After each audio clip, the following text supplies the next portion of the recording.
Magandang umaga, kami ang pangkatisan nyo. Ano ang korupsyon? Ang korupsyon ay kapag ang mga tao sa gobyerno ay gumagamit ng kanilang kapangyarihan para magnakaw at magpayaman para sa sarili. Paano ito nakakaapekto? Dahil sa korupsyon, kinukulang ang pondo para sa paaralan, ospital, at kalsada at madami pang iba.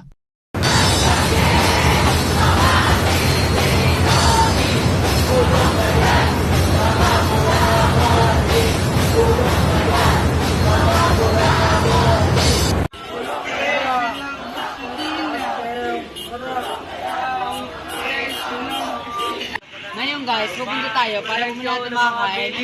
Bigyan na ka ng presyo ng gasolina. Baba ka na presyo ng gasolina. Ano kaya magandang gawin sa kanila? What if interviewin natin sila? Oo, interviewin natin. Tara, tara. Ano? Tara! Guys, ngayon po, i-interviewin po natin sila. Sila po ay nakuusap natin na pwede po silang interviewin. So, ano po yung dahilan kung bakit kayo nagrarally? Para po makamit ang hustisya. Para po magkaroon kami ng karapatan. Kung sakali man ang pagrarally nyo ay natupad, ano mararamdaman nyo?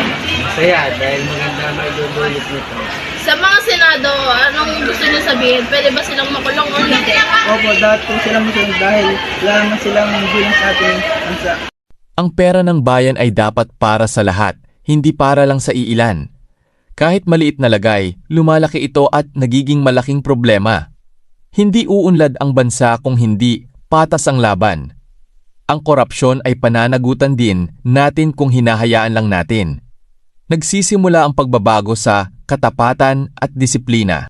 Ang mga bata ang unang naaapektuhan kapag kinukulang ang pondo sa paaralan at ospital. Sa kabuuan, ang korupsyon ay nagpapahirap sa tao at nagpapabagal sa pag-unlad ng bansa. Yun lamang po at maraming salamat.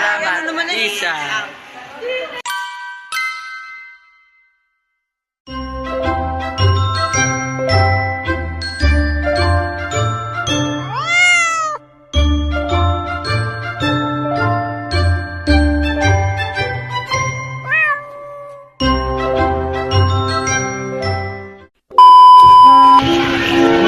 Ano kapag binigay na Amy? Mamaya, hindi pa may agip.